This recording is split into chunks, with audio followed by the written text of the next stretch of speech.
Hola, ¿qué tal? Nosotros somos Juntos Podemos Ver. Yo soy Rodrigo Vargas y el día de hoy vamos a continuar con la parte número 23 del libro El General en su laberinto de Gabriel García Márquez. En medio de las cláusulas de rigor, había tenido el cuidado de incluir una excepcional para dar las gracias a Sir Robert Wilson por un buen comportamiento y la fidelidad de su hijo. No era extraña esta distinción, pero sí lo era que no se la hubiera hecho también al general Leandri, que no sería testigo de su muerte solo porque no alcanzaría a llegar a tiempo desde Cartagena, donde permanecía por orden suya a disposición del presidente Urdaneta. Ambos nombres quedarían vinculados para siempre al del general.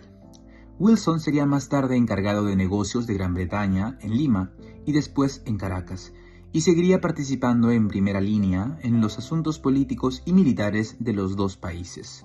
Olaerey había de radicarse en Kingston y más tarde en Santa Fe, donde fue cónsul de su país por largo tiempo y donde murió a la edad de 51 años, habiendo recogido en 34 volúmenes un testimonio colosal de su vida junto al general de las Américas. El suyo fue un crepúsculo callado y fructífero, que él redujo a una frase: muerto el Libertador y destruida su grande obra, me retiré a Jamaica, donde me dediqué a arreglar sus papeles y a escribir mis memorias. Desde el día en que el general hizo su testamento, el médico agotó con él los paliativos de su ciencia. Sinapismos, mejor dicho, en los pies, frotaciones en la espina dorsal, emplastos anodinos por todo el cuerpo. Le redujo el estreñimiento congénito con lavativas de un efecto inmediato, pero arrasador. Temiendo una congestión cerebral, lo sometió a un tratamiento de vejigatorios para evacuar el catarro acumulado en la cabeza. Este tratamiento consistía en un parche de cartárida, un insecto cáustico que al ser molido y aplicado sobre la piel producía vejigas capaces de absorber los medicamentos. El doctor Riverant le aplicó al general moribundo 5 vejigatorios en la nuca y 1 en la pantorrilla. Un siglo y medio después, numerosos médicos seguían pensando que la causa inmediata de la muerte había sido estos parches abrasivos, que provocaron un desorden urinario con misiones involuntarias y luego dolorosas y por último ensangrentadas, hasta dejar la vejiga seca y pegada a la pelvis, como el doctor Riverent lo comprobó en la autopsia. El olfato del general se había vuelto tan sensible que obligaba al médico y al boticario Augusto Tamasín a mantenerse a distancia por sus tufos de linimentos. Entonces, más que nunca, hacía asperjar la habitación con su agua de colonia y siguió tomando los baños ilusorios, afeitándose con sus manos, limpiándose los dientes con un encarnizamiento feroz, en un empeño sobrenatural por defenderse de las inmundicias de la muerte, de apestar. La segunda semana de diciembre pasó por Santa Marta el coronel Luis Perú de Lucraux, un joven veterano de los ejércitos de Napoleón, que había sido edecán del general hasta hace poco, y lo primero que hizo después de visitarlo fue escribirle la carta de la verdad de Manuela Sáenz. Tan pronto como la recibió, Manuela emprendió viaje hasta Santa María, pero en Guadúas le anunciaron que ya llevaba toda una vida de retraso. La noticia la borró del mundo. Se hundió en sus propias sombras. Sin más cuidados que 2 cofres con papeles del general, que logró esconder en un sitio seguro de Santa Fe hasta que Daniel Olaerey lo rescató varios años después por instrucciones suyas. El general Santander, en uno de sus primeros actos de gobierno, la desterró del país. Manuela se sometió a su suerte con una dignidad enconada, primero en Jamaica y luego en una errancia triste que había de terminar en Paita, un sórdido puerto de Pacífico donde iban a reposar los barcos balleneros de todos los océanos. Allí entretuvo el olvido con los tejidos de punto, los tabacos de arriero y los animalitos del dulce que fabricaba y vendía a los marineros mientras se lo permitió la artritis de las manos. Al doctor Thorne, su marido, lo asesinaron a cuchillo en un descampado de Lima para robarle lo poco que llevaba encima, y en el testamento le dejaba a Manuela una suma igual a la dote que ésta aportó al matrimonio, pero nunca le fue entregada. 3 visitas memorables la consolaron de su abandono: la del maestro Simón Rodríguez, con quien compartió las cenizas de la gloria; la de Giuseppe Garibaldi, el patriota italiano que regresaba a la lucha contra la dictadura de Rosas en Argentina; y la del novelista Herman Melville, que andaba por las aguas del mundo documentándose para Moby Dick. Ya mayor, inválida en una hamaca por una fractura de la cadera, leía la suerte en las barajas y daba consejos de amor a los enamorados. Murió en una epidemia de peste, a la edad de 59 años, y su cabaña fue incinerada por la policía sanitaria con los preciosos papeles del general, y entre ellos sus cartas íntimas. Las únicas reliquias personales que le quedaban de él, según le dijo a Perú de la Croix, era un mechón de su cabello y un guante. El estado en que Perú de la Croix encontró a la Florida de San Pedro Alejandrino era ya el desorden de la muerte. La casa estaba al garete. Los oficiales dormían a cualquier hora en que los venciera el sueño, y estaban tan irritables que el cauteloso José Laurencio Silva llegó a desenvainar la espada para enfrentarse a las súplicas de silencio del doctor Riverand. A Fernanda Barriga no le alcanzaba los ímpetus y el buen humor para atender a tantas solicitudes de comida a las horas menos pensadas. Los más desmoralizados jugaban a las barajas de día y de noche, sin cuidarse de que todo lo que se decía a gritos lo escuchaba el moribundo en el cuarto contiguo. Una tarde, mientras el general yacía en el sopor de la fiebre, alguien en la terraza despontricaba a voz en cuello por el abuso de cobrar 12 pesos con 23 centavos por media docena de tablas, 225 clavos, 600 tachuelas corrientes, 50 de las doradas, 10 varas de madopalán, 10 varas de cinta de amanilla y 6 varas de cinta negra. Era una letanía, a gritos, que silenció las otras voces y terminó por ocupar el ámbito de la hacienda. El doctor Riverand estaba en el dormitorio y, cambiándole las vendas de la mano fracturada al general Montilla, y ambos comprendieron que también el enfermo, en la lucidez del duermevela, estaba pendiente de los cuentas, Montilla se asomó a la ventana y gritó con toda voz: «¡Cállense, carajo!». El general intervino sin abrir los ojos. «Déjelos en paz», dijo. «Al fin y al cabo, ya no hay cuentas que yo no pueda oír». Solo José Palacios sabía que el general no necesitaba escuchar nada más para entender que las cuentas gritadas eran de los 253 pesos, 7 reales y 3 cuartillos de una colecta pública para sus funerales, hecha por el municipio entre algunos particulares y los fondos de la carnicería y cárcel, y que las listas eran de los materiales para fabricar el ataúd y construir la tumba. José Palacios, por orden de Montilla, se hizo cargo desde entonces de impedir que nadie entrara en la alcoba, cualquiera fuera su agrado, su título o su dignidad, y él mismo se impuso un régimen tan drástico en la custodia del enfermo que muy poco se distinguía de su propia muerte. «Si me hubieran dado un poder así desde el principio, este hombre habría sobrevivido 100 años», dijo Fernanda Barriga, queriendo entrar. «Con lo que le ha gustado las mujeres a este pobre huérfano», dijo, «no se puede morir sin una sola en su cabecera, así sea vieja y fea y tan inservible como yo». No se lo permitieron, así que se sentó junto a la ventana, tratando de santificar con resposos los delirios paganos del moribundo. Allí se quedó, al amparo de la caridad pública, sumergida en un luto eterno, hasta la edad de 101 años vivió Fernanda Barriga. Fue ella quien cubrió de flores el camino y dirigió los cantos cuando el cura de la vecina aldea de Mamatoco apareció con el viático a la primera noche del miércoles. Lo precedía una doble fila de indias descalzas con balandrenes de lienzo y crudo y coronas de astromelias, que le alumbraban al camino con candiles de aceite y cantaban plegarias fúnebres en su lengua. Atravesaron el sendero de la Fernanda, iba tapizado con pétalos delante de ellos, y fue un instante tan estremecedor que nadie se atrevió a detenerlos. El general se incorporó en la cama cuando los sintió entrar en la alcoba. Se cubrió los ojos con el brazo para no encandilarse y los hizo salir con un grito.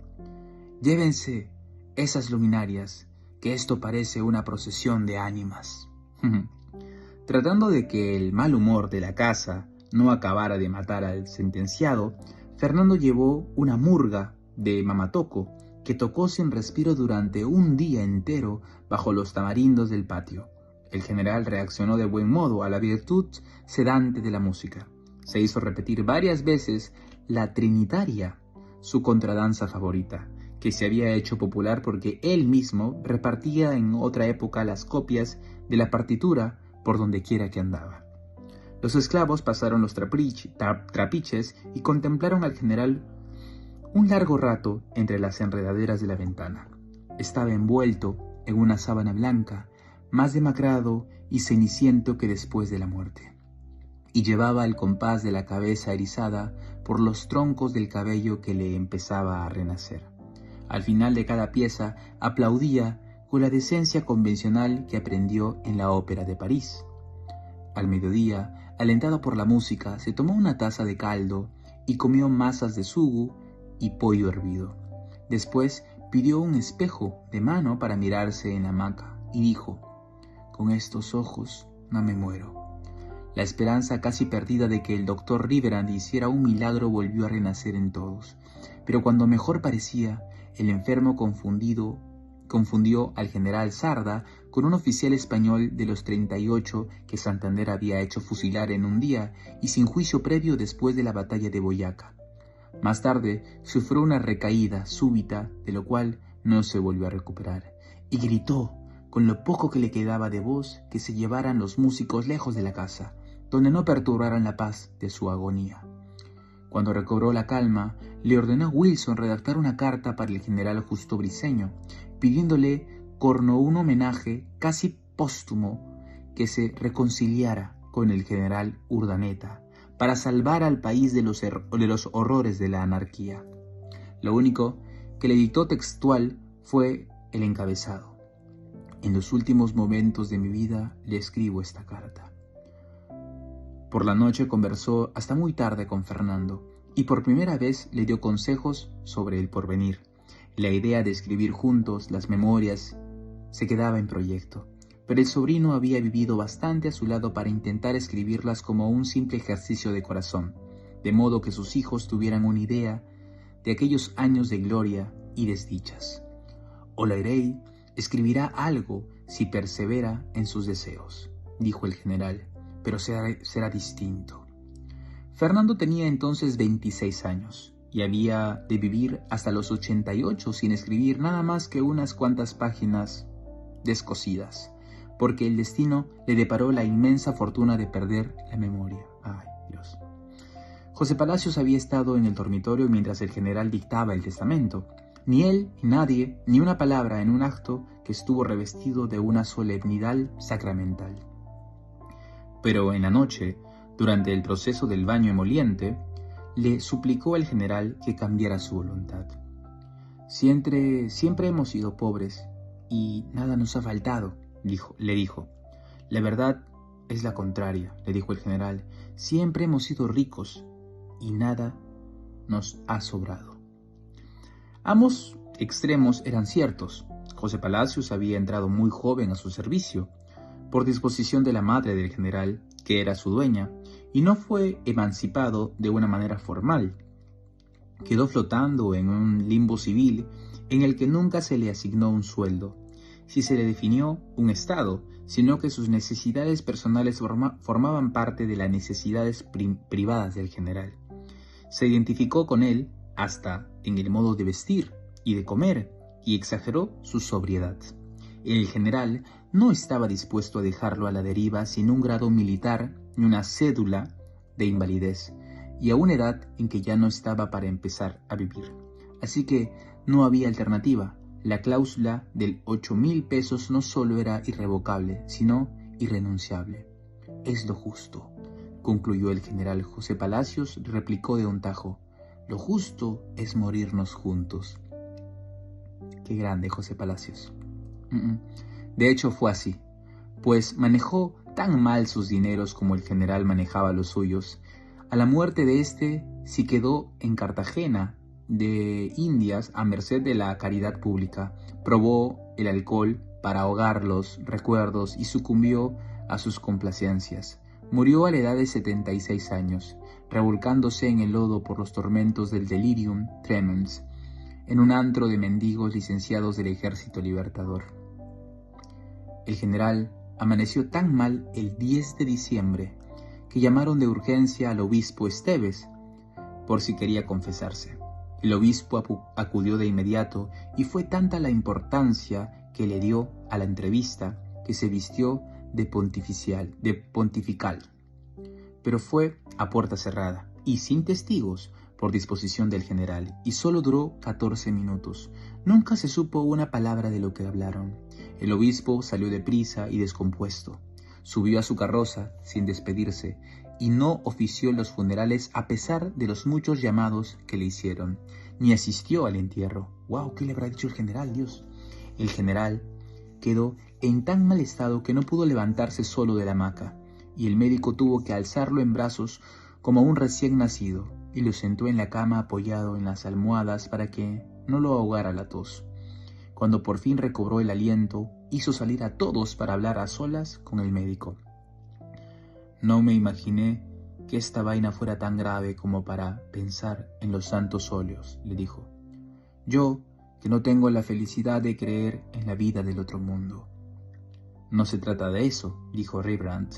Lo que está demostrando es que el arreglo de los asuntos de la conciencia le infunde al enfermo un estado de ánimo que facilita mucho la tarea del médico.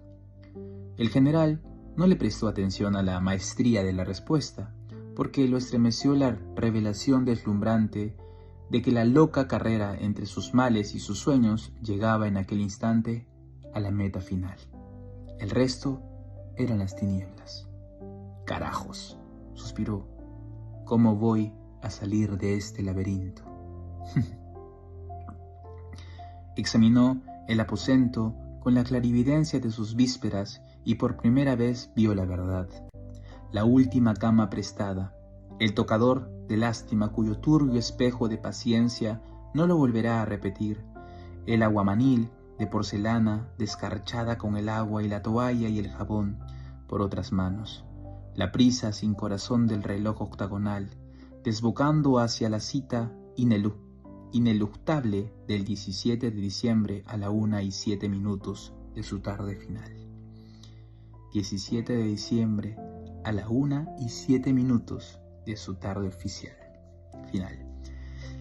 Entonces cruzó los brazos contra el pecho y empezó a oír las voces radiantes de los esclavos cantándole salve de las 6 en los trapiches, y vio por la ventana el diamante de Venus en el cielo que se iba para siempre, las 9 eternas, las enredaderas 9, cuyas campanulas amarillentas no vería florecer el sábado siguiente en la casa cerrada por el duelo.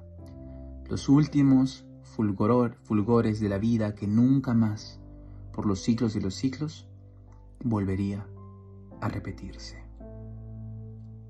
Fin.